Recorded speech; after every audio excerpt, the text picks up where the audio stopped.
আসসালামু আলাইকুম এভরিওয়ান। আমার এই চিকেন ঝাল রোস্টের রেসিপি কে কোথা থেকে দেখছেন অবশ্যই কমেন্টস করে কমেন্ট বক্সে জানাবেন। Thank you.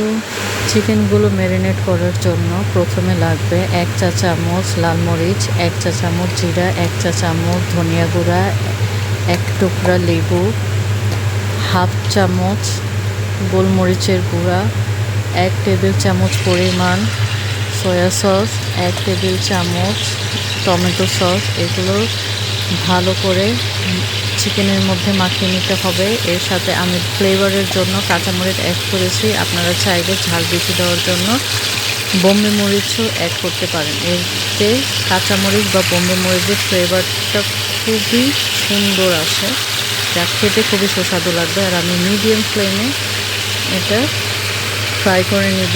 আমি ম্যারিনেট করে রেখেছিলাম প্রায় 1 থেকে 2 ঘন্টা। চিকেনগুলো ফ্রাই হচ্ছে, এর কিছু অবশিষ্ট মশলা রয়ে গিয়েছিল। সেটাতে আমি 4টা এলাচ, একটু দারচিনি আর একটা স্টার মশলা দিয়ে দিয়েছি ফ্লেভারের জন্য। ম্যারিনেটের সময় কালারের জন্য আমি 1 টেবিল চামচ পরিমাণ টমেটো সস অ্যাড করেছিলাম, যাতে টমেটো সসের একটা সুস্বাদু ফ্লেভার, একটু টক ঝাল মিষ্টি ফ্লেভারটা থাকে, সাথে কালারটা সুন্দর হবে। চিকেনটা একটু ফ্রাই হয়েছে, দেখতেই পাচ্ছেন একটু কাঁচা আছে।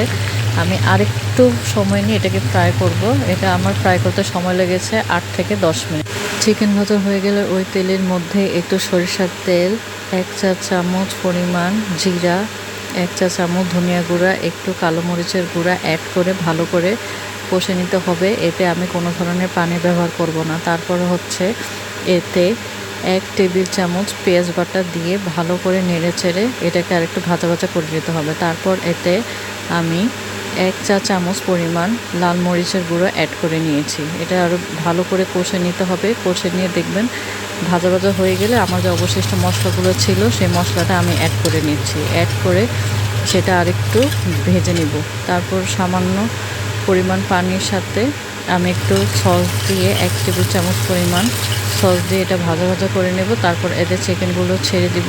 চিকেন ছেড়ে দিয়ে এটা একটু পাল্টিয়ে দিব, যাতে মশলাগুলো চিকেনের ভিতরে ঢুকে যায়।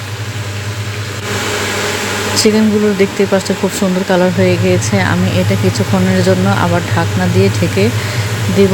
অল্প আঁচে রাখার ফলে তেলগুলো উপরের দিকে উঠে আসবে। তারপর এটা খাবারের জন্য রেডি। এটা গরম গরম ভাত, গরম পরোটা বা পোলাওয়ের সাথে পরিবেশন করতে পারেন।